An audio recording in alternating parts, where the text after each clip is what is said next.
Welcome to the ICG's Digital Academy, guys. I'm Anumita Sharma from the Third Eye UK, taking over the running of ICG webinars from the great Arthur Fletcher.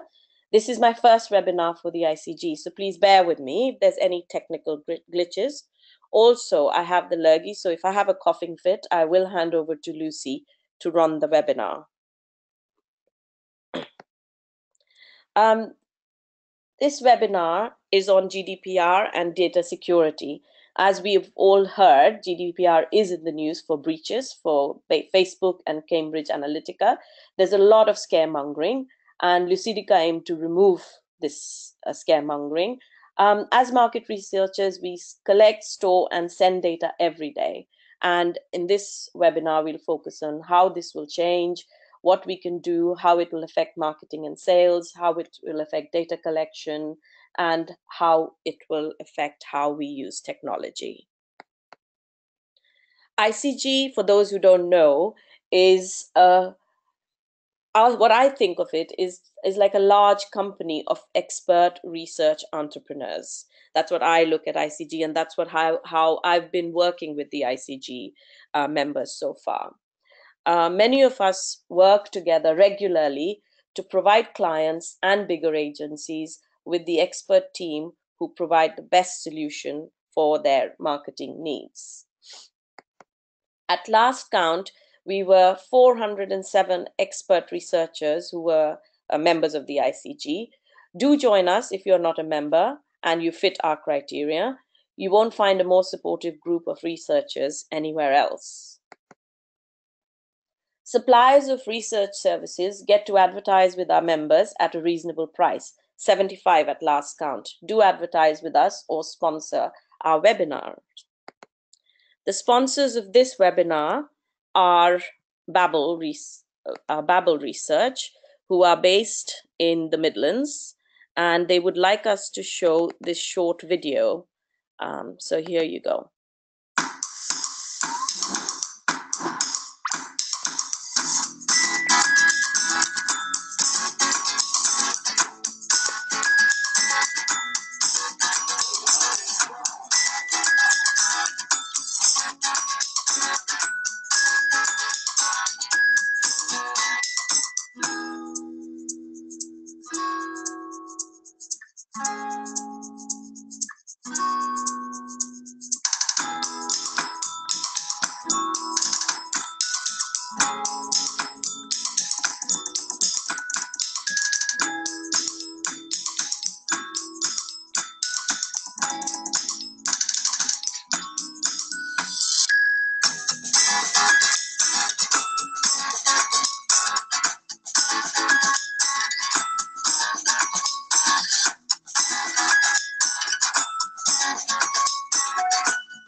Right, coming back to my screen again.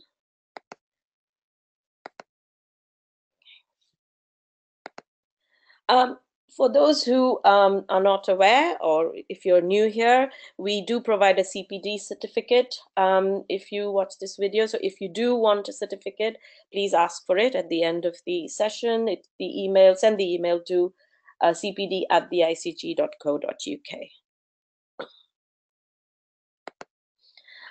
You can ask questions. There is a question pane, like you can see on my screen on the right.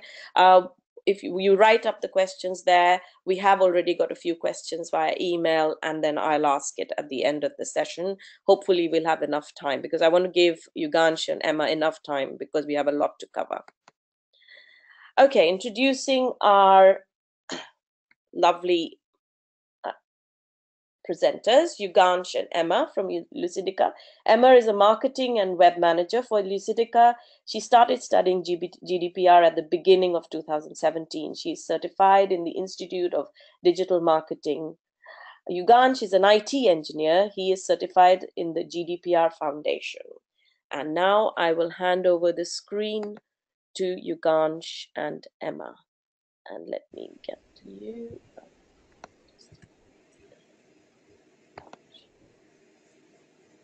Okay. Make presenter. There you go. Take it away, Yugansh. Perfect. Thank you for that, Anumita. We're just getting our screen up now, so hopefully everyone can see. Thank you very much.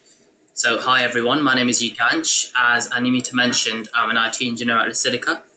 I've been in the IT industry for a while. Since I was about 15, 16. I was a massive geek. And recently GDPR came out. I'm very excited, probably more than most people. And here is my colleague Emma, who's also at Lucidica. Hi everyone. Yeah, I've been at Lucidica for a couple of years now. Got to know GDPR a bit better last year. We had a lot of businesses. We work as an IT support company, so we're talked to a lot of small to medium-sized businesses every day, and everyone was interested on how this was going to affect their company and how they work as an employee. So we both came together and started working and finding out how GDPR would really affect businesses. So what is GDPR?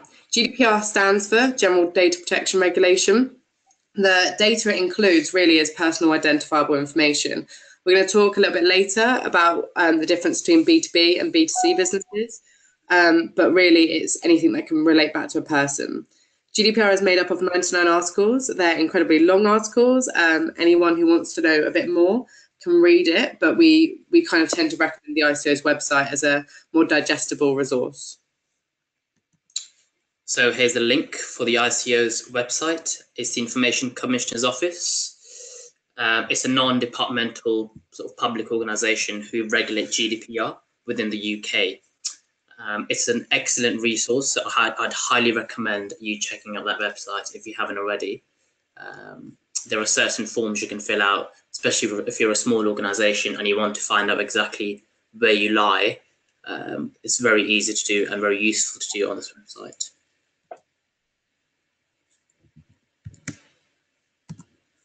So what is PII? That's personal identifiable information, like I spoke about in the previous 2 slides. That includes anything from full name to home address, email address, passport number, anything that can be related back to a person. There's kind of a bit of confusion with this because if it's a business email address, such as emma.savory@lucidica.com, is that personal identifiable information because you've got the business element, but you've also got my name. That is included under GDPR because that can be related back to a person.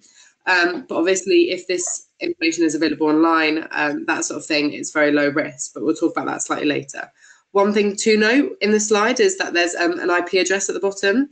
That's something that's new, and with the evolution of GDPR, it includes technology and that sort of thing. So you'll start to see a lot of technological, internet-related items in GDPR.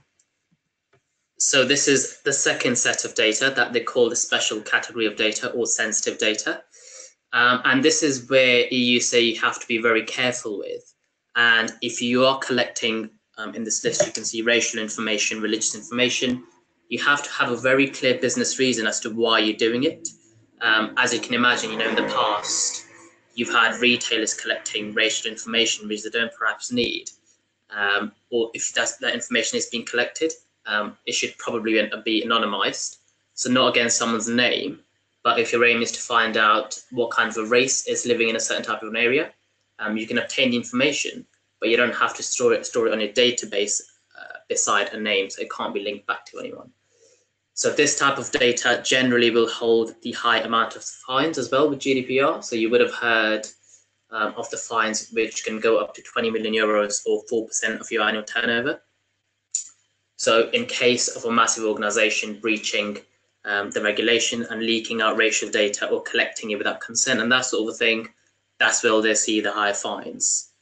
So as an organization, if you're dealing with this sort of information, you just have to be very careful in terms of security and also the 6 principles that you collect data within that we'll talk about in a second. Also, a lot of people really struggle with GDPR to know what to prioritise. This is really what we say to prioritise in. So if you're holding any of this data, this is the thing that you should prioritise fixing or making more secure by the 25th of May.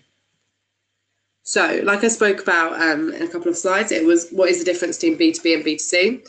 So really, obviously, B2B is business to business. So if you're collecting a lot of data on businesses, that isn't really included into GDPR, but it has to only be used for business. So the problem is a lot of people nowadays have the same mobile number for personal use as they do for work use. That is covered under GDPR. However, if you're just calling Lucidica's own line, which is the O2 number located in our office, that's completely business. So all of that isn't included under GDPR and can still be used as usual. Is it publicly accessible? That kind of goes back to that point of, is it really just business? If it is publicly accessible, it's ridiculously low risk, and especially if it's B2B, it's not covered under GDPR. Going back to the email address thing, if it's something like hello@, support@, info@, that's all not included. It's really when it can be related back to a customer or a person specifically. So the second you get individual addresses or personal mobile numbers or names, anything like that, that's included under GDPR. So data privacy has been around since a while, since World War II, in fact. And the GDPR replaces the current Data Protection Act of the UK, which was written in 1998. Now, the previous act was based on a directive from the EU, which meant all member states, so UK, Netherlands, Germany, had their own versions of the law. So our privacy law was slightly different to that of Netherlands. But moving forward, GDPR is uniform across all of Europe. And therefore, you'll find that the UK's law is almost identical to that of Germany's now. Obviously, it comes around end of May 26th, 2018, 25th, 2018, excuse me. And the advice is you don't have to be 100% compliant. You don't have to be completely by the book by that date. But you also cannot be on the other end of the spectrum, so you also cannot make no effort whatsoever.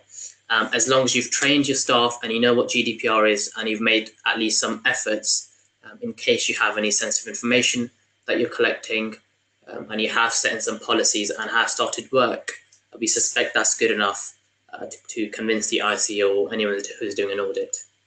With GDPR, the ICO certainly isn't going to hit the backbone of the economy come May 26th.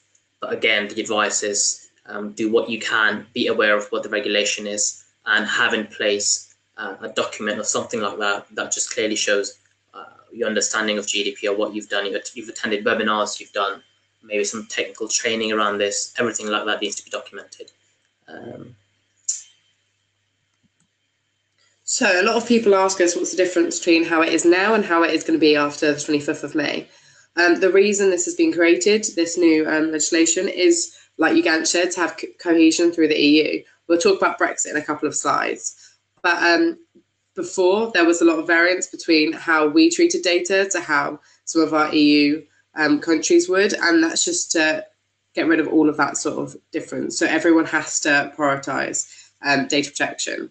Subject access requests, which we'll also talk about slightly later, that's something that's included in the new legislation. That's really the whole premise of a subject access request, is someone who you have data on can come to you or your organisation and say, hi, I want to know all the data you have on me.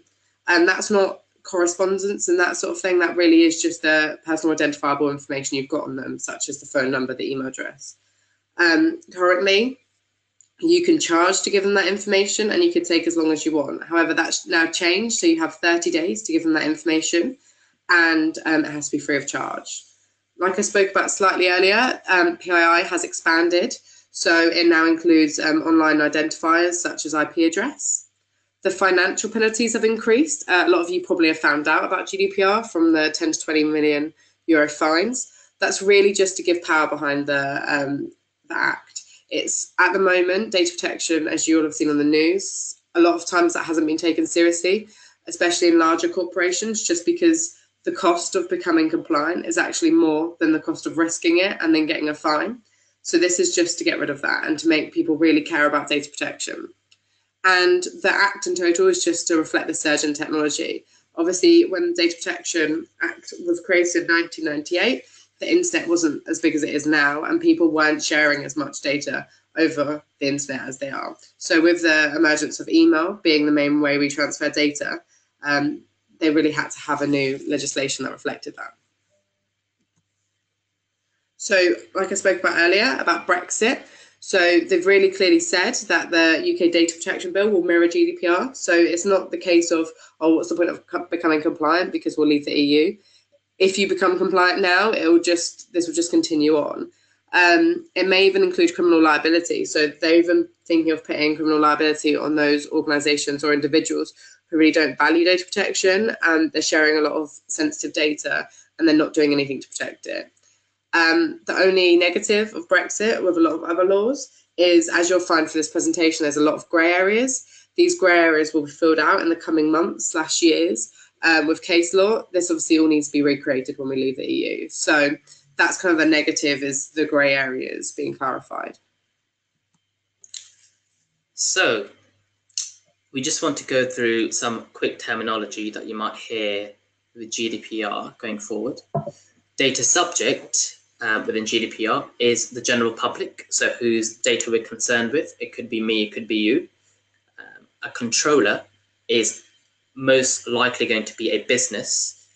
So if you're a marketing company, for example, who are collecting information for a purpose, so whoever is essentially the brains behind the collection of the data is the controller. They control having the data, they control what needs to be done with it. Processor is a company like an IT company, for example, who hold the data and do something with it. So they're not necessarily collecting the data, but they are maybe running analytics on it, or securing it in some way, that sort of a thing.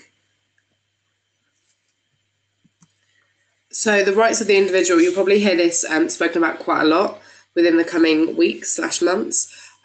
This has just been really specified within the new law. What the EU and what a lot of governments want to know is they want companies to really understand their consumers and what rights they do have regarding data protection. So I'll just quickly go through these. The first one is the right to rectification. So once an individual has access to their data, they can say, okay, I don't want you to use my personal number, I want you to use my work number, or they can rectify information. They have the right to object. So we'll talk about this slightly later as well. But one of the principles that you can hold data under is consent. So when someone gives you consent to, I don't know, use them in research or receive a newsletter even, they're giving you consent. However, consent is something that they can always get back. That you're not giving consent forever, you're just giving consent for as long as you want to have that. So they always have the right to object. Obviously, that's a little bit tricky for companies because if you're relying on them, we recently did a seminar of medical researchers. If you're relying on them for your research, we recommend that it's better to try and put this into a contract if possible, or do something that's slightly more legally binding, and that prevents them from being able to object and potentially jeopardizing your research. The right to access, so depending on what principles you use to get their data, a lot of them have the right to access and see exactly what information you have on them. They then have the right to move that data. So what the ICO have made really clear is this will probably be quite a big problem with insurance companies and that sort of thing. The typical scenario of an insurance company putting up the price of the insurance year on year when nothing has changed, yet you go online and find it 10% cheaper somewhere else. You can now go to your insurance company, okay, I'm going to move insurance companies, please may you transfer all the data you have on me to the new company. The right to restriction of processing. This is really you're not required to delete it if someone asks you to do that, but you just can't process it any further. So this is quite prominent in marketing. So they can say, okay, I don't want you to process my data, I don't want you to email me, I don't want you to call me. You're allowed to hold my data for records, but you're not allowed to use it in processing. And then finally, the right to be forgotten or the right to be deleted. This is specifically in consent and legitimate interest. Obviously, if you've got legal reasons why you can't delete this information, then those stand. But if you're really worried about it, it's best to consult a legal professional if you have been asked to delete information. We spoke about this in a seminar a while ago, and someone said, well, I can't delete it. What happens if someone sues me? Or what happens if I need it for payroll and that sort of thing? So it's just kind of a weighing up system. But if you have got that data based on consent, I don't know, for like a newsletter or marketing research, then if there's no risk of it ever coming back to bite you, you probably do have to delete it. So subject access request is, like Emma mentioned, when someone comes to the organization or to yourself and says, well, give me everything you've got on me. Now, with the previous act, a company could charge a fee.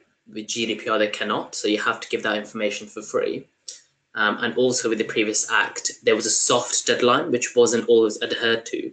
I think it was about 40 days. But with GDPR, that you have to have a reply ready within 30 days. And the 30-day clock starts ticking once you've confirmed whoever's requesting the information is in fact who they say they are. So once you've confirmed their identity. And of course, you can't charge them a fee, like I mentioned. And it has to be in a reasonable format, so it can't be an export from a software program containing some binary code or something like that. It can't be thousands of pages. In such a case, if the data that you're extracting is very, very large and not very technically feasible, then you are within your right to request back to the subject and say, can you tell me specifically what you're looking for? And I can come back to you then. So as a controller, you do have some rights, but more often than not, especially as a small business or a one-man band, you just want to be ready for in case you get these requests in May or June. So these are the 6 ways you can collect and process data legally within GDPR. If you're not within these 6 ways, you're essentially breaking the law moving forward. Number 1, of course, consent. Probably the most popular one with most organizations. Now, it can also be the weakest one, which the ICO say, simply because consent now can be revoked very easily by the subject. So someone can say to you, even though I gave you consent a few months ago, I would now like to revoke it. And a bit of side note on that is, if you are obtaining consent, it has to be very easy for the subject to also revoke consent. So if they have just signed up to a newsletter, it has to be very easy. It has to be as easy as them just clicking a link and unsubscribing for them to revoke the consent.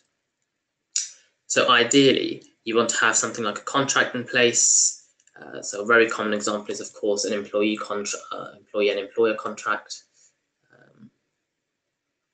Also, with consent, you have to have it documented, or you have to have it recorded. A lot of organizations in the past have had trouble, have had fines, even though they were asking for consent. They've had these lists where some of the data they've got have consent and the other half doesn't, and then they've emailed everyone saying, can you please confirm your consent? And some of the people who revoked have made complaints saying that I unsubscribed a few months ago and I'm still receiving these emails. So it's very important that you have a system in place that lets you record consent effectively.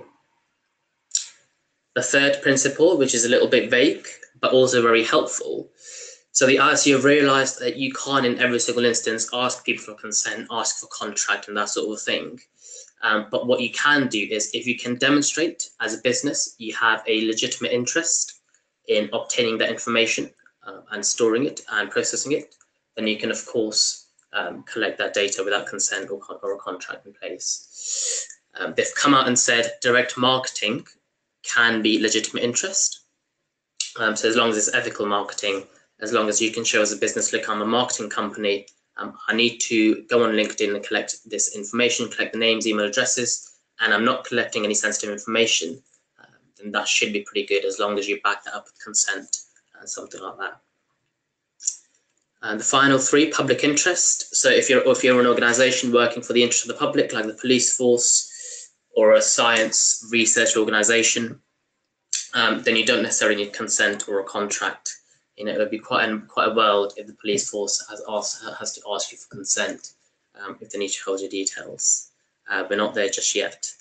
Legal obligation. So the law will always overtake or work hand in hand with GDPR. So, you know, an employee who's left the business can't come to the business and say, can you please delete everything you've got on me?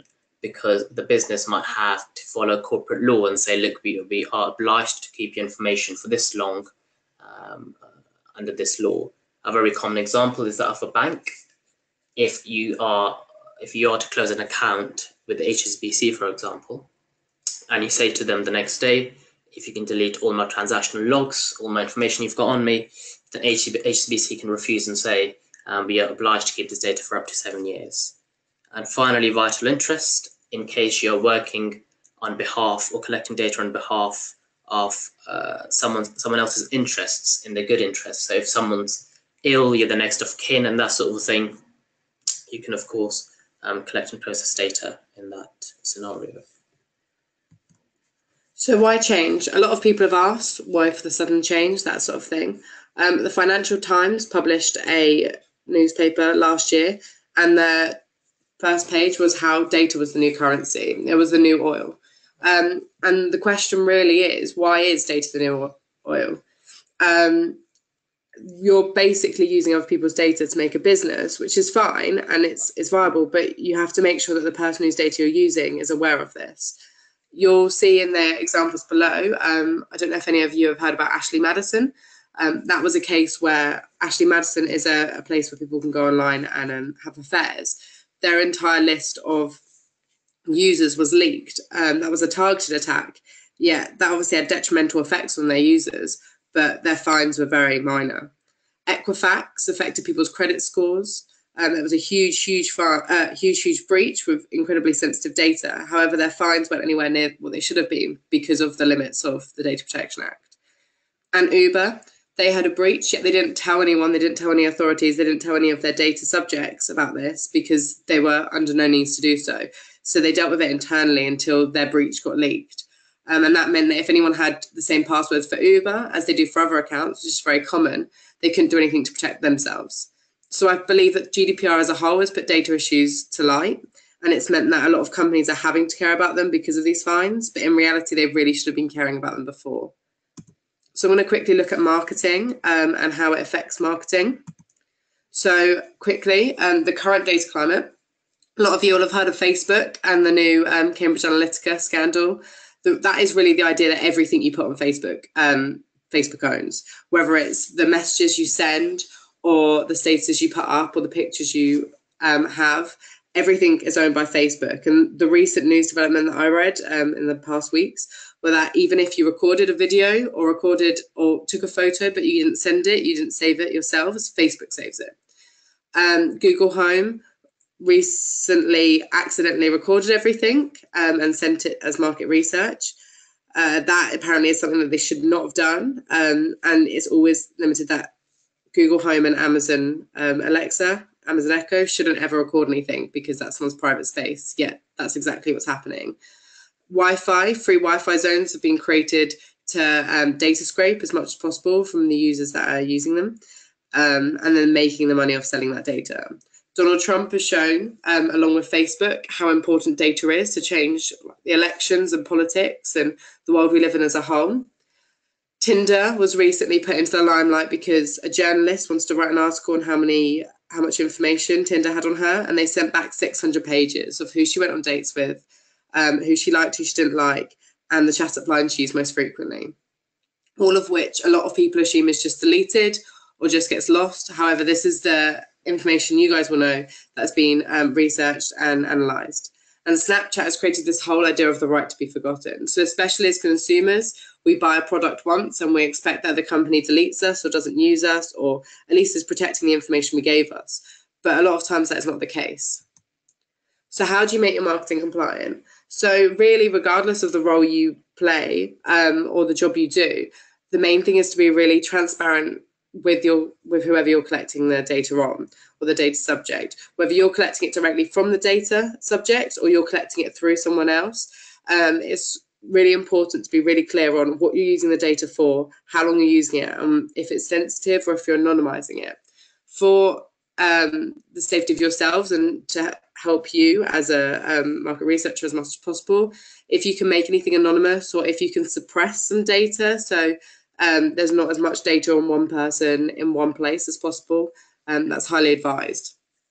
And with accountability, it's really important now with the ICO to be accountable. So if you do have a breach of your systems, if you do lose a laptop, which is not very highly password protected and a lot of files are open with a lot of information on, report that breach and just kind of save yourselves a little bit and be aware that ICO are here to help you and support you, and they're not here to just penalise you and fine you.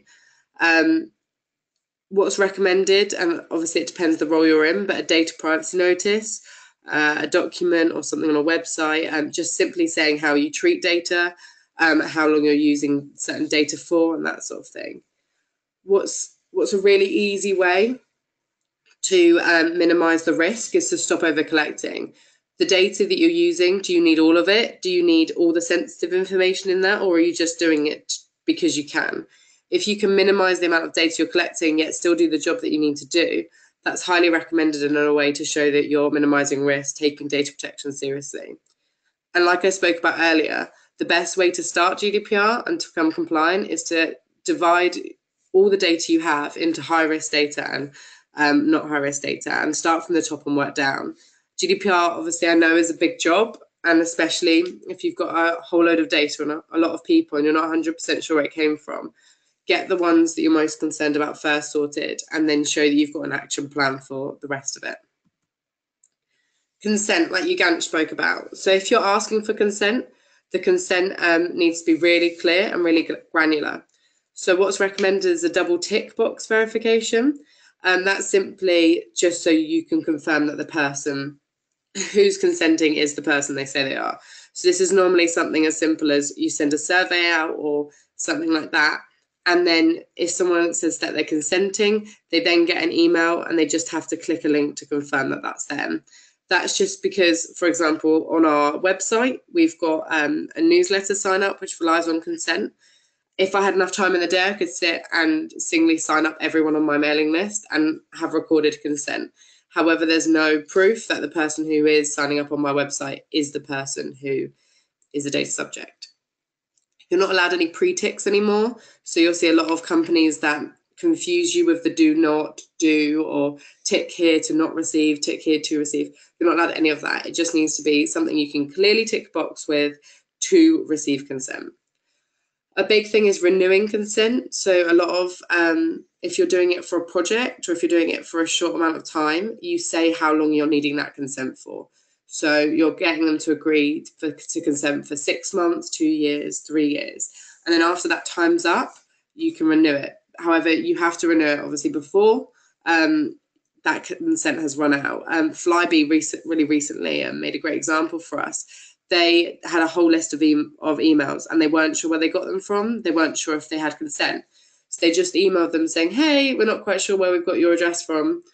Please, can you consent or not consent? They got reported many times. They got one of the highest fines they could have for emailing people who they didn't have the rights to email. And that fine would obviously have been a lot higher after GDPR. So if you're relying on consent, you obviously can't email people that you have absolutely no reason or principle to email under. So you just need to make sure consent is really granular, really clear, and you email people renewing the consent before the consent has run out. So market research wise, so the data subject needs to be aware that what you are doing with their data. If it's obviously, depending obviously what it's about, but you just need to vaguely say what details you need for it and what you're doing with it. If you're relying on consent, you need to have a clear, granular consent from them, like I spoke about in the last slide. And it's really important to know what principle of GDPR you're relying on. So obviously if you have, this is all really, those 3 points are really if you have a direct relationship with the data subject. So if you're obtaining that information from the data subject, they need to be aware on what they're consenting to, and you need to have that clear consent. However, obviously, if you're just getting that information from another company who's collected some information, then you're relying on that other company to give you the consent or give you the contract and that sort of thing. So you just really need to decide whether you're the data controller or the data processor, going back to what Ganch was talking about earlier. You need to decide if you're the one who has the direct relationship with the data subject, or if you're kind of a third party who just needs to make sure that the company that you receive the data from has got the correct consent, and if they don't, the onus is on them. But Ugansh will speak about that later. And what rights the individual has in this instance. So this goes back to what principle you're relying on. But if you're relying on consent, they literally have all the rights that we spoke about earlier. So it's just really important for you to understand as a company and as someone doing market research what rights they have. So these are some key points that the ICO says that the database will need to include. This is things like third-party consent. If you're profiling people, if someone's requested to be like their profiling to be stopped, it doesn't mean you have to delete their records. You just make a note that you can't profile them anymore. Parental consent, if you're dealing with children. Stop processing until legitimate interest. If you're relying on legitimate interest, you don't have to gain consent, but you have to really clearly allow people to opt out. If you do a lot of marketing, so phone, email, post, that sort of thing, you need to get consent for those individual channels. If you're doing legal profiling, you need to obtain consent for that or record that they've asked you to stop. Consent to sensitive data processing. So what's highly recommended, obviously, when you're gaining consent, you have to really clearly state that you do have sensitive data and the consent is for that. So it's good to highlight that within your database. Data processed under legitimate interest and objection to direct marketing by channel. So obviously some people may say, okay, you can contact me by email, but please don't contact me on phone. So it's just really easy and clear for you guys to just have a database which includes every person's personal requests and what they want, just as it makes it easier for you to be able to track it, and it makes it easier if anything happened for the ICO to know that you understand your customers' needs. So a really good thing to do regarding GDPR and marketing as a whole is look at your database or look at where you store your data and really assess it. Why do you have this data? So what do you process, or what are you processing this data for? Do you need all of this data, or can you delete a few columns, delete a few fields? Who is your audience? So this is a question we get asked a lot. It really depends on who your data subject is and if you have a prior relationship with them. If you don't really have a relationship with them, they're probably going to be less lenient on how you use their data. Whereas as obviously an IT support company, we have a lot of contract clients who we see day to day, and they're more willing to give us consent to more things. Whereas if they've never met us before or they're just a sales op, they obviously don't want to give us too much information all at once. And why do you need it? Do you still need it, or did you need it 6 months ago for a project or a task you were doing? So if you don't still need it, you can suppress that database, so you only have like a name and email address or something like that. Especially taking sensitive data out of that database is going to massively help your chances if a breach happened. So here's a quick example of a consent notice. This consent notice is normally for just a newsletter or email marketing, but it's a good way to show you how you can gain consent and how you can be really granular and show that you're working with GDPR and being really clear with your consumer. All these slides are recorded and they'll be online for anyone who wants them afterwards. Legitimate interest. So this is another notice of legitimate interest. Like we spoke about earlier, legitimate interest doesn't require consent, but it's really clear to make sure, as you can see at the bottom, that people are allowed to opt out and they know they can opt out. So demonstrating that you're using their data under legitimate interest, but if they don't want this to happen, they can opt out at the bottom is core. So obviously marketing is simply a chain of compliance. Depending on the business you work in, you've got to think about the sales cycle. If people are coming in and inquiring about your services, how long do you keep their data for? How much data do you collect on them?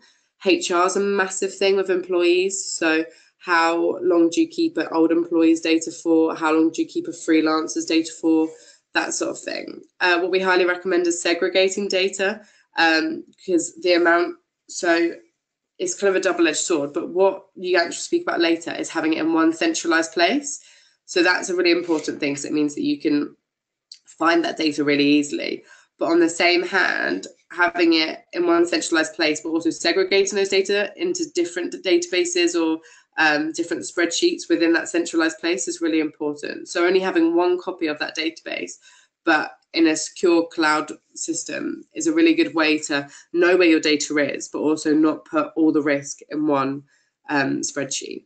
And the data cycle, it's important to think about how the data you collect changes. So the data you collect at the beginning may slightly be different from the data you have at the end, or it may have been transferred to many different people. So it's important to see where your data goes at different areas of its life cycle.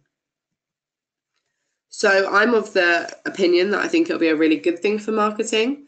There was a recent poll which said that marketers are less respected or less trusted than politicians, which I thought was slightly unfair.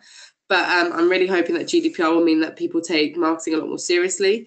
They'll understand that when you email them or contact them, they do have a legitimate interest in what you're trying to do. So it will increase the effectiveness of marketing.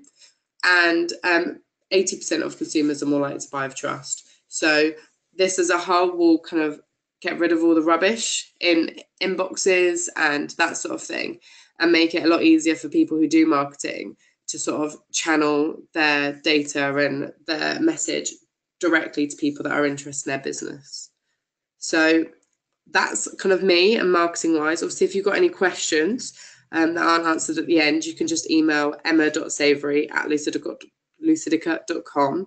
The information and the email address will be at the bottom of this slide, bottom of this presentation, sorry. But yeah, any questions about that, I can try and help you through them. But I hope that's kind of cleared up some questions you had regarding marketing and market research. Okay, so we'll move on to technology and some practical tips really on how technology can help. So I'd like to live in a world where we're not relying on people to sort of deal with GDPR 100%. Now, it's very important for everyone to know what GDPR is. And it's very important to know that, you know, if you've emailed someone accidentally, what you need to do in that sense and who you need to inform and that sort of thing. But things can become difficult when you're relying on people for them to delete something that's 5 years old. Or if something's come in and you know you're not going to be using it in the next 6 months, or once the 6 months are over, for that person to then put in the calendar to make sure that they're deleting that document and that sort of thing. So my expertise and my knowledge really is on automating these kind of things, which can help with GDPR. Now, the very first quote you'll see on the slide, appropriate technical and organization measures, that's the only thing that's mentioned in the 99 articles within the guideline of the GDPR, within the regulation. And I think I know what they mean. So I'll give you the example of TalkTalk, the very famous example where TalkTalk will fine the highest amount under Data Protection Act. So it was a record fine ever that anyone's got in the UK. And TalkTalk were working with a third-party company called Wipro, a massive IT company based in Asia. And TalkTalk had given access to about 50,000 of the customers. It was about 30,000 to 50,000 to about 40 Wipro employees. And these Wipro employees had access to all this customer data on any internet-enabled device. So someone could have sat in Asia in a cyber cafe and had access to any of the data of these customers. Now, the breach, of course, happened in Wipro in Asia, and the fine went to TalkTalk. And the ICO very clearly said that even though TalkTalk might feel like the victims here, the real victims are in fact the people whose data has been lost. So the idea is, you know, you can never prevent breaches, you can never prevent hacking.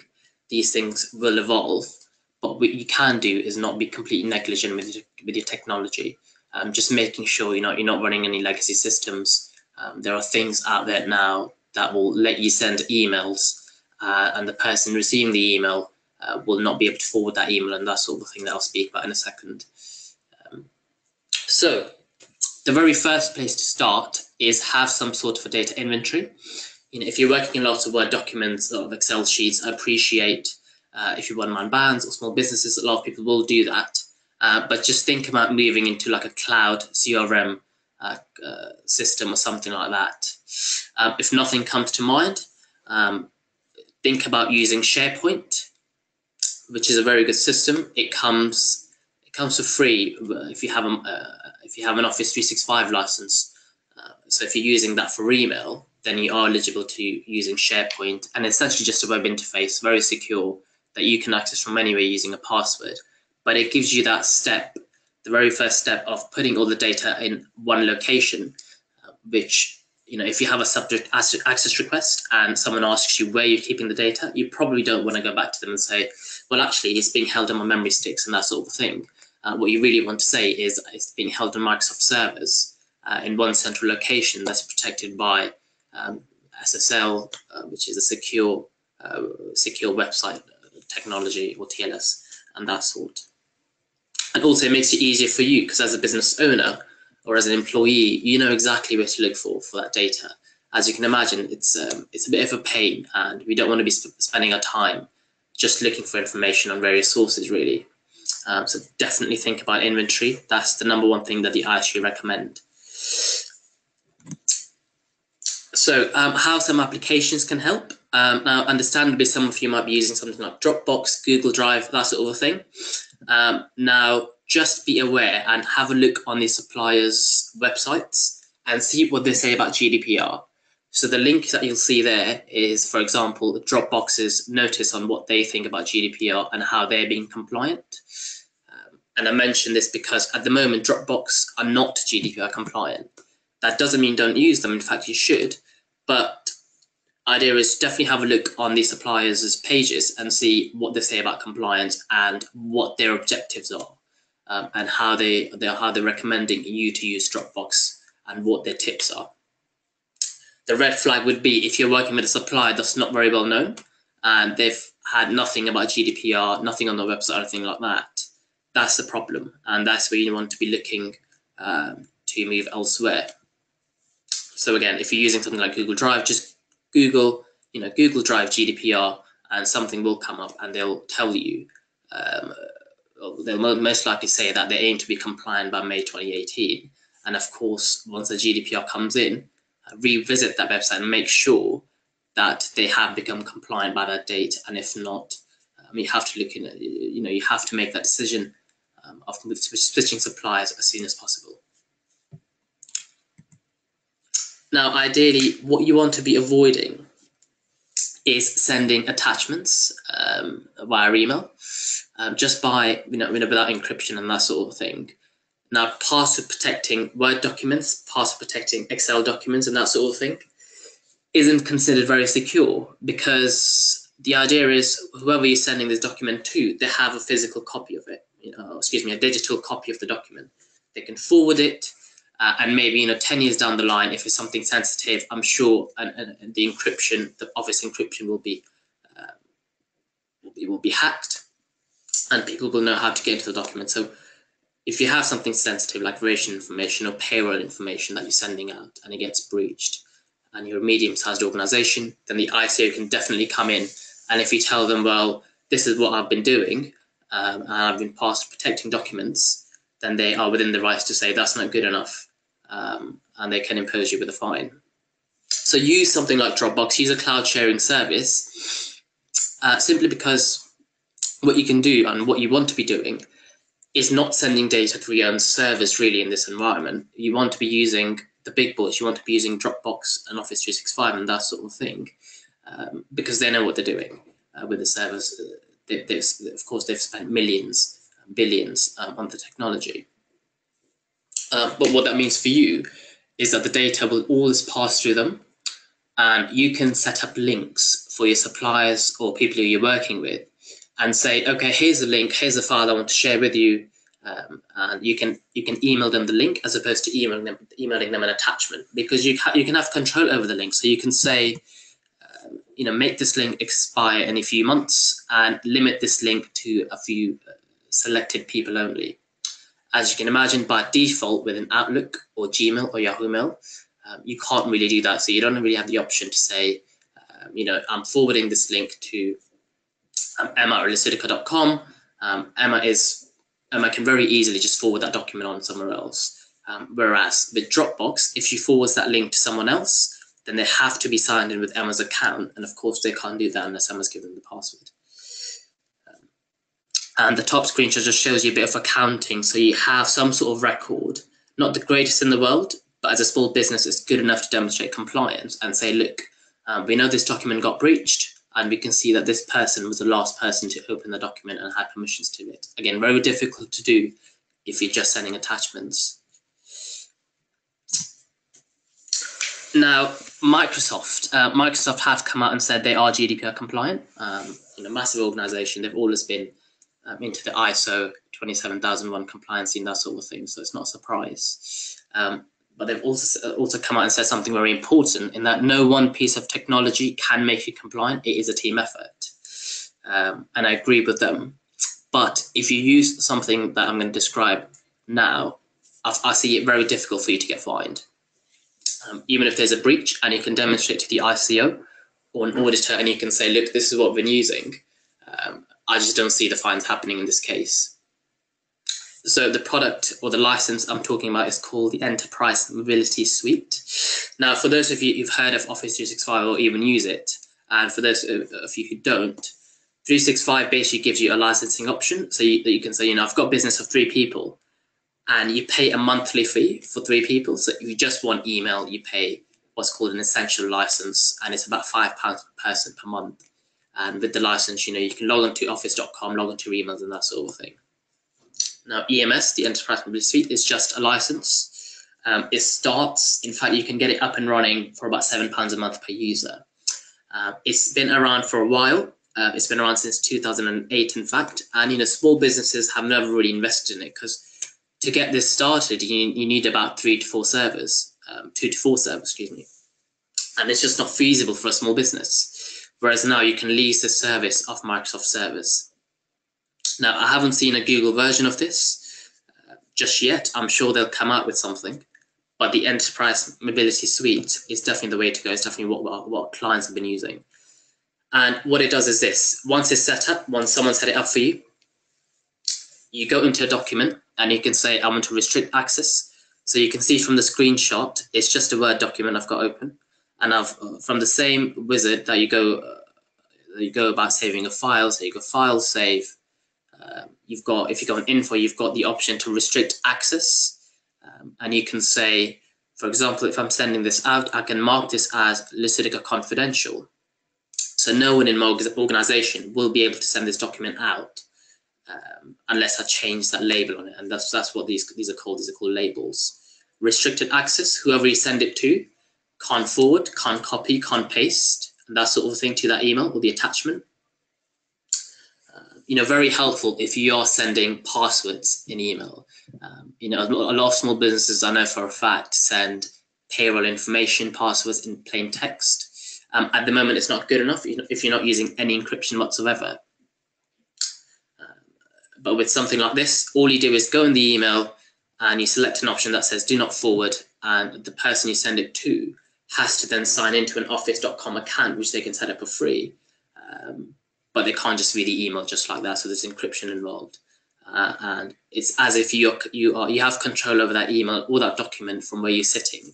So you've sent a Word document across, you want it to maybe expire in 6 months. You can just with a few clicks say, make this document expire in 6 months, so that the person who's maybe downloaded that document, kept it on their hard drive, even if they try and open it after 6 months, they simply can't. Now, in my opinion, one of the biggest changes with GDPR, we've always had consent in the previous act. We've always said, or the previous act has always said, if you're obtaining data, gather consent. It's never been as stringent as it's with GDPR, but it's always been around. Technology's always been around, and people have said, or the law has said, you have to be technically astute and you can't be negligent, otherwise you will get fined, just like TalkTalk. But the massive difference with GDPR, in my opinion, seems to be the deletion policy, where you are obliged now to delete the data that you don't need anymore. So, in case you get audited and you have data that's maybe, 5 years old, and you have no business interest to keep this data, the ICO might say, well, why are you keeping this? Not so much of a problem if nothing's happening. In case, it's kept in a legacy system somewhere that's off the network and it gets breached somehow. Maybe a client has lost maybe someone's lost their client data. and they have to report to the client. Now the client might say, well, hold on, what are you doing storing my information on this really old legacy system? So deletion is a massive thing with GDPR. And within EMS, within the suite, the left screenshot you'll see is the admin console. So it's where I can go in and I can say, I want to create a label, and I want to say, every time someone selects a label, every time someone says, you know, restrict access on this document, or, you know, you can call the label 5 years, you can make it intuitive. Select something like 5 years, delete that document automatically after 5 years. And of course, you know, it doesn't have to be that extreme. You can say, well, actually don't delete it, move it to this location for review. And what you're doing is you're not relying on people and saying, you know what, this payslip's come into my email inbox, and I'm just going to make a note in my calendar to make sure I delete this in 3 months. Things are just not going to work like this. In fact, what you really need, and what will be infinitely useful, is if you just mark it, if you just tag it, and you just say, I want to put this label on it. And after about 5 years or 2 years, 6 months, that document or email automatically gets deleted and expired. So very easy to manage. Again, very monetary, it's very feasible. Technically, it's very good, very easy for the users to use. So I'd highly recommend something like EMS. Now, within EMS, you get another product which lets you control mobile devices, laptops, and that sort of thing. Now, you know, if you're traveling with laptops, so you've heard laptops go missing every day. Laptops, mobiles, and if you've lost something, that's considered a breach under GDPR. And if it's something sensitive, if it's your client data, you're obliged to inform them. And the last thing you want to say to them is, in fact, I haven't put any encryption on the laptop or their mobile device or anything like that. Now, within this product, within EMS, you can say, you know what, if someone is trying to access my work emails, I want to make sure that they're using a PIN on their mobile phone. And even something as simple as that. At the moment, with Lucidica, in fact, as of a few weeks ago, we had people who had unlocked mobile phones. It's a rarity, but people still, you know, not everyone's comfortable with having a PIN on their mobile phone. They just rather prefer to just swipe their finger and unlock the phone that way. Problem is, they have access to our company's emails, and if they lose the device, anyone who's picked up that phone has access. So as the company grows, even one-man band, you know, if the lock isn't secure, the password isn't secure, then that would be considered a massive negligence within technology. So with this, you can enforce PINs, and you can say, okay, if the device is lost, I have the ability to wipe this phone or this laptop or this iPad or this tablet, but I'm not going to wipe the whole thing because it might have some personal data on it. Or if I'm reissuing this mobile phone to someone else, I'm just going to wipe the company data. So it has the ability to do that. Now, a couple of screenshots briefly, just demonstrating a couple of other things that you can have within EMS. And within GDPR, the advice is, or the obligation, I should say, is if you have employees, if you're a business of more than 250 employees, then you have to have a data protection officer. It's a full-time role, and this officer makes sure that there's compliance within the company. There are processes in place, and any data privacy concerns basically get brought up to him or her.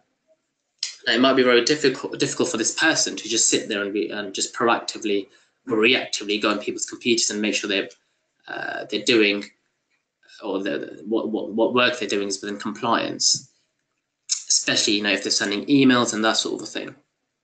Now, again, you can set up labels, very similar to labels within EMS, and you can say, the moment you start seeing some sensitive information leave the organization, then send an alert to this email address. And it could be the IT company, it could be the data protection officer, it could be, you know, if you're in a partnership, if it's just two of you, it could be either one.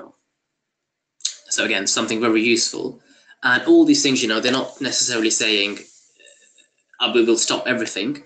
It's you demonstrating and saying, look, I've taken this seriously, and I've got these tools in place, and I've got something in place that actually tells me in case there's a passport number or a payslip number or something like that leaving the organization. Finally, email security. So it can detect if something malicious is going on. So it can see that if someone's predominantly logging in London and they've moved to Edinburgh, for example, within a few hours, it will say, hold on, I don't recognize this device. I'm just going to send you a text on your mobile phone and just confirm that it is in fact you. It can even block email access if it knows something is up for sure. For example, if someone is logging on from China all of a sudden, your password's been compromised maybe. So it will lock your account, and only the administrator, which can be yourself or the IT company, can unlock the account. So this is an example of an email where it's seeing an unusual volume of external file sharing, and it's as simple as clicking investigate, and it will show you a bunch of emails that it thinks are malicious. So cookies, you probably heard of website cookies. It's where these little files and websites collect information about your IP address, maybe not IP address, but your location and that sort of thing, and how long you spend on the website and what links you're clicking on, just for analytics and that sort of thing.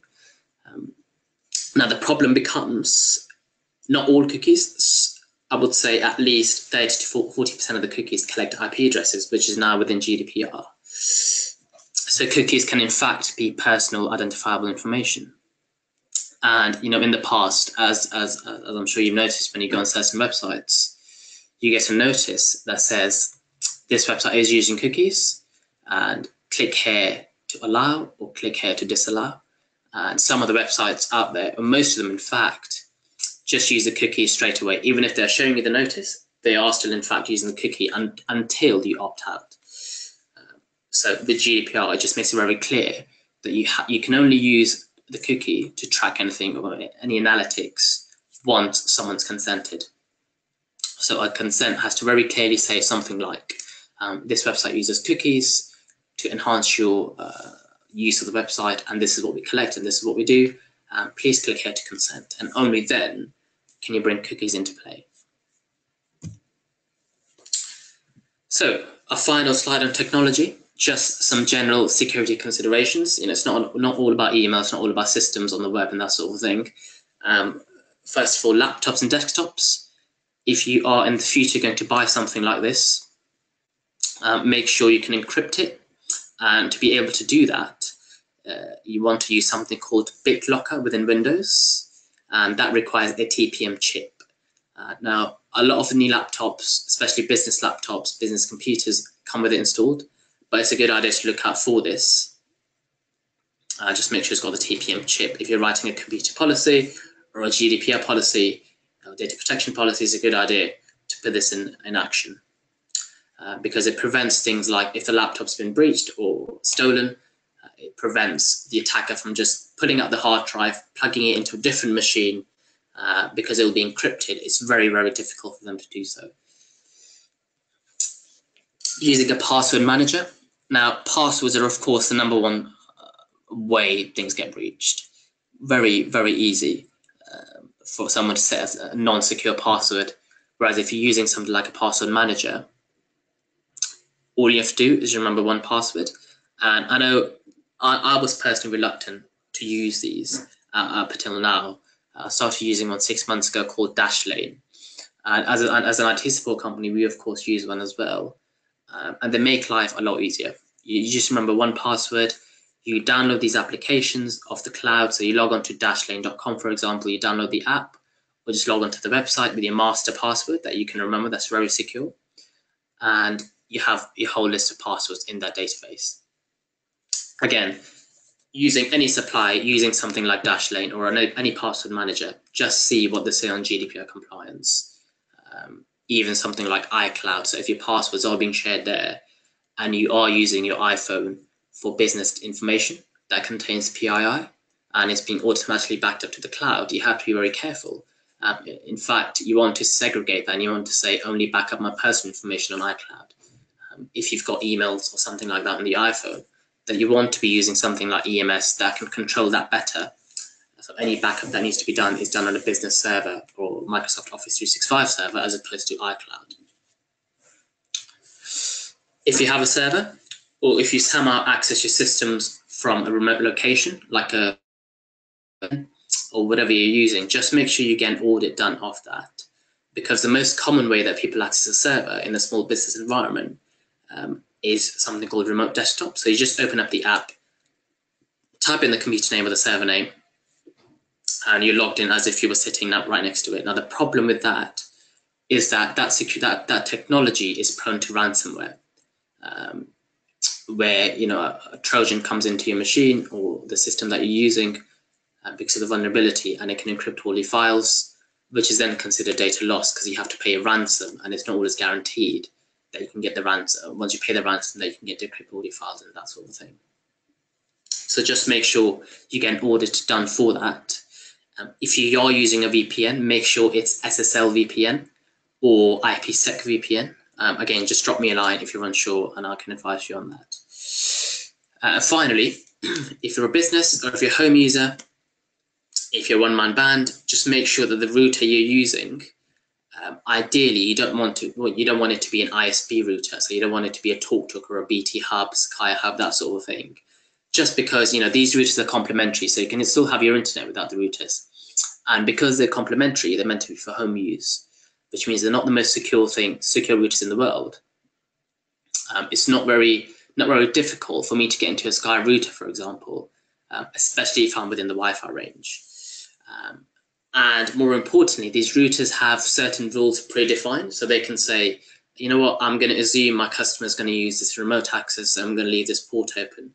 And if you haven't had an audit done, chances are that's not a good thing, because if someone does try to get into your network, if someone's disgruntled, or if someone's just doing a random attack and trying out their luck with 1,000 routers and they latch onto your one, then you want to be very careful with that. Ideally, you want to replace it with a non-ISP one, like I said. Really good example that we do for our clients is called a MikroTik. It costs about £50, £60, and it's the most secure thing in the world. Generally, just have a quick Google, drop me a line, and I can advise you on that. So that was technology. Now I'll just wrap up quickly with a general overview of GDPR.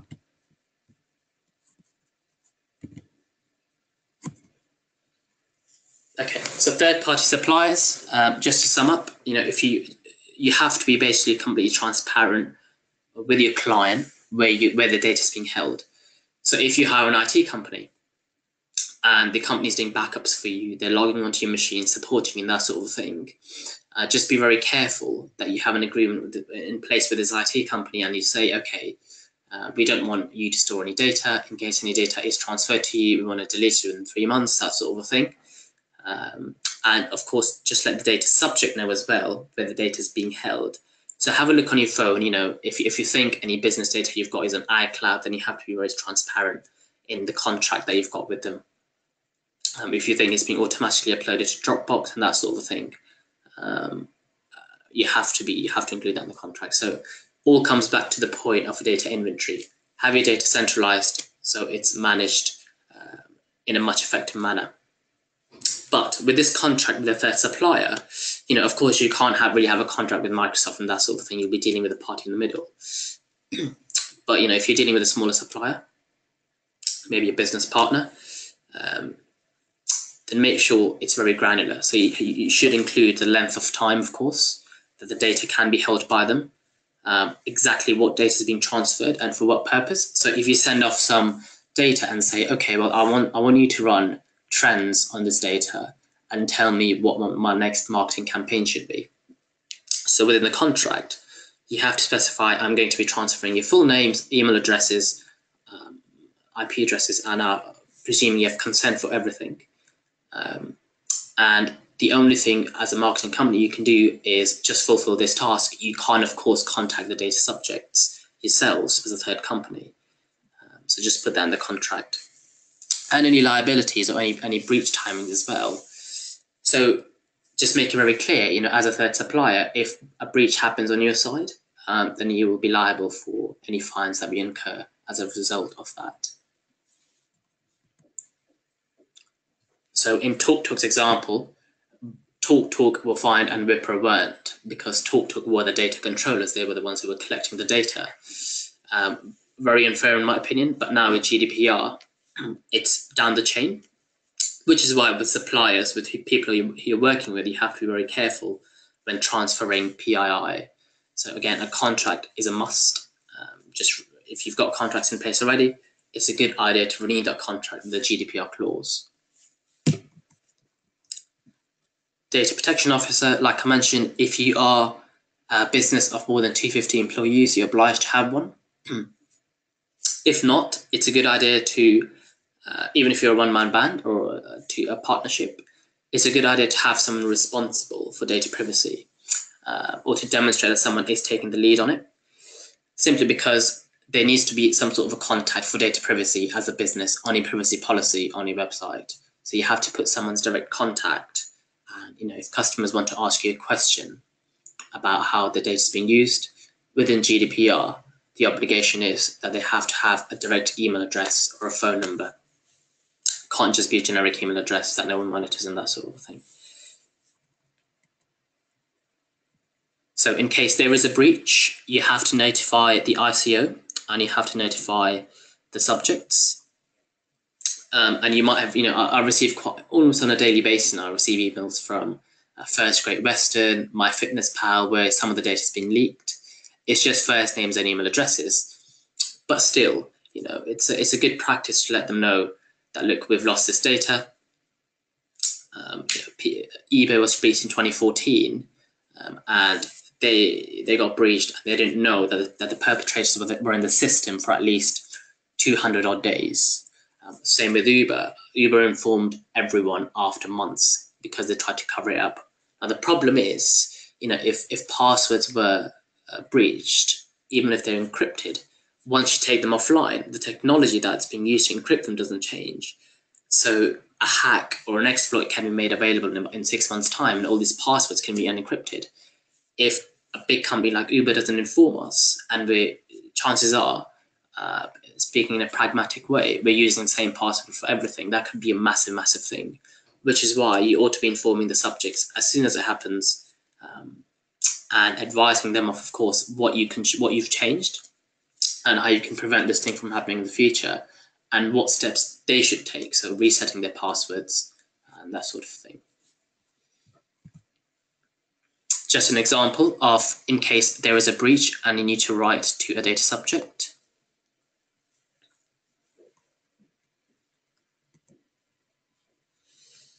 Finally, to sum up, some key points, just a couple of slides on this. So just make everyone aware, that's the #1 step. So everyone in the organization needs to know what GDPR is, how it's going to affect how they work on a daily basis, especially with consent, and documenting any personal data you hold. So carry out an audit.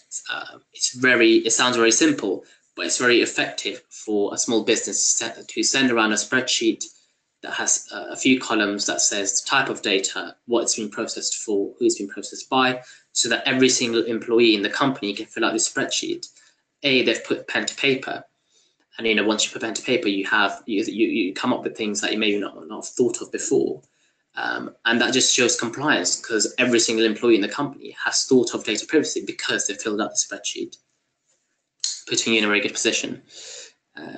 Any privacy information, any privacy notices on your websites need to be redone if it's legal jargon. So it can't be an Apple 99,000 word essay anymore. It has to be very clear what you're collecting, who the contact is that needs to be contacted in case someone's got a question. Any individual rights, so subject access requests and that sort of a thing. So just be aware that individuals can now say, I want to revoke consent. So in your CRM or whatever you're using to record consent, just have an option there to say they've revoked consent and that sort of a thing. And just think about what legal basis you're processing this data on. So if it's consent, if it's a contract, if it's legitimate interest, these are the three most likely, unless you work for a public organization, in which case you can base it on public interest or even legal obligation. Consent has to be very granular with it now. So you can't have consent for one thing and then start using the data for another. You have to re-consent if you're going to change the purpose behind collecting and processing that information. And of course, consent is a massive thing here, like Emma mentioned as well. It can't be an opt-in exercise anymore. It has, excuse me, an automatic opt-in exercise anymore. Someone has to, or the subject has to opt in specifically. So no pre-ticked boxes anymore, and it has to be recorded as well. Under 16s, so you have to have parental consent. Any data breaches need to be reported. Data protection by design, data protection impact assessments, that comes down to having a CRM, having a centralized system. In case you are basing your data processing on legitimate interest, then ideally the ICG, you have to carry out a balancing exercise. So you have to say, this is very vital, it's very vital for my business to collect racial information, and this is why, and these are the risks. And once that we've evaluated the risks, we can see very clearly that the risks do not outweigh us collecting the data. Data protection officer, and finally, it doesn't matter where you're based, so you can be based in America, or you could be working with a supplier based in India. You have to make sure that these suppliers or yourselves are GDPR compliant, as long as you're holding information on EU citizens. So it pretty much applies to the whole world, but we're starting with the EU for now. And finally, just drop us a line. I certainly believe compliance you can achieve just by yourself, even if it's something like attending this webinar is a massive step. But you know, if you're tight on time and if you need any further advice, then do give us a shout. We can certainly help. We can do one-on-one consultations, set up EMS, that sort of thing. Okay, and we certainly believe GDPR is a positive thing, and you know, everything will be okay. Thank you. Great. Thank you very much, Emma and Yugansh. That was really, really useful. Can everybody hear me now? I'm going to move on to the questions, if that's okay with you. Yugansh, are you still online? Yeah, I'm still here. That's fine. Yeah. We've got about 10 minutes for questions. Yeah, so we have 10 minutes of questions. I'm going to start backwards. So there's questions that have been coming in. There have been two questions on B2B. In terms of B2B marketing, where you already have email lists, is it okay to still use them? So that's a twofold question. B2B marketing, if you have, you know, for example, marketing at Lucidica.com, you can't attribute marketing at Lucidica.com to a specific person. The moment it becomes emma.saviour at Lucidica.com, we know exactly who that person is. So B2B would be in the sense that as long as you're emailing a generic email address, that's absolutely fine. Because remember, all we're concerned with is personally identifiable information. If you have a list that contains marketing at Lucidica.com and emma at Lucidica.com, then you have to be careful. So you have to think about if you ever had consent from Emma to hold this list. And if you're unsure, you know, the advice from the Apprentice winner, Mark Wright, I was listening to LBC the other day, he said, it's a very good idea to email this list. If you're sure that, you know, it's not a list that you've bought or something like that, it's something that you've collected over the past few years, it's a good idea to send an email and saying, please, we would like for you to renew the consent, and here's a link to do that. I know a few companies are taking that approach. So that's something to bear in mind. And another one linked to B2B surveys is information on individuals who are interviewed in a B2B survey. Are they treated the same way as B2C surveys? Yes. So the moment someone's name's into play and you can identify them, absolutely. So the only time something's not included in the GDPR is if you can't find a name or an email address, an IP address, that sort of thing. The moment there's a name in there, you can see, you know, it's Yugansh Sharma. You can see who that is, and that's covered within the scope of GDPR. Okay. Coming back to DPO, you said this is Jeff Dayton asking, companies with more than 2 full-time employees require a DPO. So does that mean that companies with just 1 or 2 don't? No, so it's 250. It's more than 250 employees. Yeah. So how do we, small businesses, how do we deal with DPO then? You know, we're all very small. Yeah, no, you know, so over 250 employees, and you're obliged to get someone full-time in and pay them a salary or outsource that service of the data protection officer. As a small business, as one of you is taking lead on it, could be every single one of you, but ideally you want it to be that one person, so that you can put their face or their contact information on the privacy policy of the website. So the ICO, one-man band, and it has to be them. Hopefully it's not a massive compliance issue for them, but they have to put on the privacy policy. They have to put their name, email address, and that sort of thing, so that people can contact them in case they have a question or an access request and that sort of thing. Lynn Chapman was asking about, now this is coming back to, one-man bands. We have one laptop or one PC. And if it doesn't have a TPM chip, what then? I mean, you can get other encryption solutions, but they can turn out to be very expensive. Depends how old this laptop is. If it's more than 3 years old or something like that, then I would look into replacing it straight away. And getting one with a TPM chip, and maybe using that laptop for personal use. Because, the TPM chip is a massive thing. It lets you encrypt the data you've got on the hard drive. So if it does get stolen, if it does get left on the train, you can at least be at ease that, okay, you've got a password on there. Plus, if someone does take out the hard drive, unless they work for the MI5, it's very difficult for them to extract the data off this hard drive. But I've just been to John Lewis and PC World and all. They had no idea what these TPM chips were. So I mean, if it's not making sense to them, tell them you want to use BitLocker.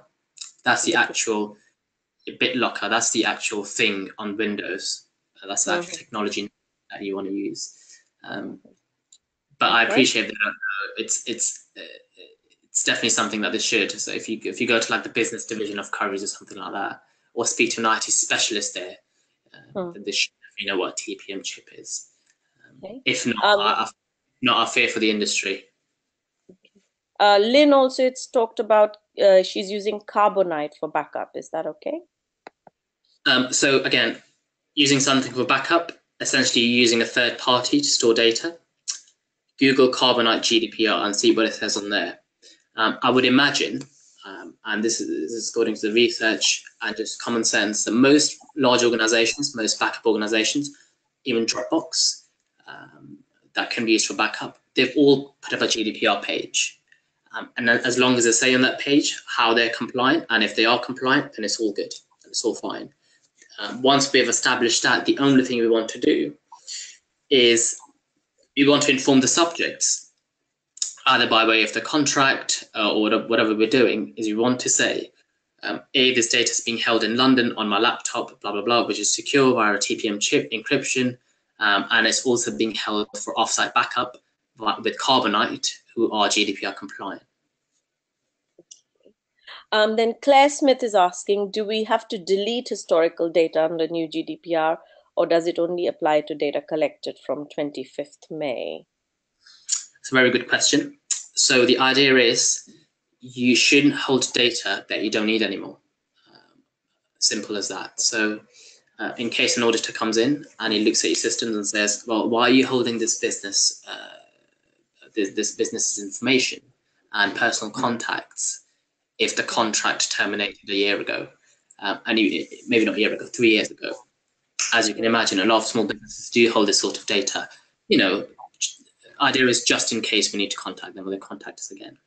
Well, in market research, we have data because, for instance, in qualitative, we will maybe contact people again if there is any research. So what do we need to take consent from them again? Yes, absolutely. Absolutely. So unless you've had consent from them in the past and you've said, look, we're going to hold your data for this amount of time for this purpose, then you have to, unless you've got that and it's very clear, then unfortunately moving forward you have to have consent, and very clear consent, because the problem becomes Animeter is if you ever contact them, or if you send a mail shot or something like that, and a few of them make a complaint to the RPO, that's when the problem is. And you can't say, if you can show them, unless you can show them a piece of email or a piece of paper that says, look, I've had consent from them and we've said we'll hold the data for 4 years, or renew consent every 2 years or something like that, and we're holding it for this purpose, unless they've said yes, then it's against the law within GDPR. So what about somebody else has asked, supposing we get details from people from LinkedIn, and we were sending out some newsletters to them. Does that mean legitimate business interest, or can't we do that anymore? No, you can't do that. So they have to opt in for you to send them a newsletter.